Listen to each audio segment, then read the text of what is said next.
পহেলা বৈশাখ বাঙালির এক অনন্য উৎসব। দিনটি শুধু নতুন বছরের সূচনা নয়, এটি বাংলা সংস্কৃতির গভীর পুনর্জাগরণ ও আত্মপরিচয়ের উৎস। সময়ের আবর্তে উদযাপনে বহু পরিবর্তন এলেও এই দিনটি বাঙালির হৃদয়ে চিরকাল একই আবেগ, একই আনন্দ, ঐতিহ্যের প্রতীক হয়ে বিরাজমান।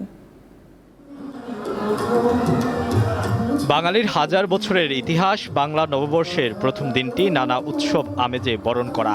তবে সময়ের পরিক্রমায় উৎসবটি রূপ নিয়েছে নানা শ্রেণীতে। রাজধানীর অভিজাত হোটেলগুলো পশ্চিমা সংস্কৃতির বদলে সেজেছে বাংলার নিজস্ব আবেশে।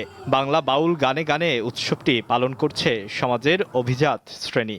আমরা যদি পশ্চিমা দেশগুলোতে দেখি, ওরা যখন হ্যাপি নিউ ইয়ার পালন করে, ওটা তো ওদের কাছে একটা ছুটি, সরকারি ছুটি বা অনেক জাঁকজমকভাবে পূর্ণ করে। তো আমরা বাঙালি হিসেবে আমরা কেন এটা জাঁকজমকভাবে করব না? বাংলার ঐতিহ্য, কালচারটা যেন কোনোভাবে নাই হয়ে না যায়, তো এটা যেভাবে ধরে রাখতে পারে সে সেভাবে ধরে রাখুক। আমরা তো সবাই এখানে বাঙালিয়ানা উৎসব হয়েই এসেছি, বাঙালিয়ানাই আছে। পুরনো বছরের গ্লানি, জীর্ণতা আর শোককে পাশ কাটিয়ে শুরু হলো 1433 বঙ্গাব্দের পথ চলা। সারা দেশের নানা বর্গীয় মানুষ নানাভাবে উদযাপন করে বরণ করে নিচ্ছে 1433 বঙ্গাব্দের এই নতুন দিনটিকে। বৈশাখের প্রথম দিন ঢাকার মধ্যম আয়ের মানুষ ছুটে যায় বিভিন্ন অস্থায়ী মেলায়, যেখানে থাকে না কোনো প্রবেশ মূল্য। এখনকার নতুন যারা প্রজন্ম আছে তারাও জিনিসটাকে ওইভাবে হয়তো ধারণ করে না বা লালন করার চেষ্টা করে না, বাট ওইটাকে একটু নতুন করে মনে করিয়ে দেয়া, আবার নতুনভাবে একদিনের জন্য হলেও চিন্তা করা যে আমি একজন বাঙালি। আমরা চেষ্টা করতেছি সবার সাথেই উৎসবটা উপভোগ করার জন্য।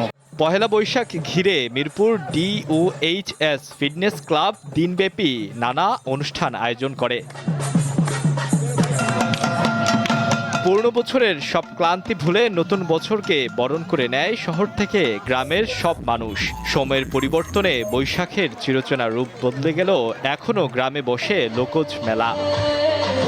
বৈশাখী উৎসব বা বৈশাখী মেলা একসময় যা ছিল সার্বজনীন, সেই উৎসবে এসেছে নানা বর্গীয়, এসেছে নানা ভিন্নতা। সেই উৎসবের ভিড়ে বৈশাখ হয়ে থাক শুধুই বাঙালির। আলোয়ান খান, দীপ্ত সংবাদ, ঢাকা।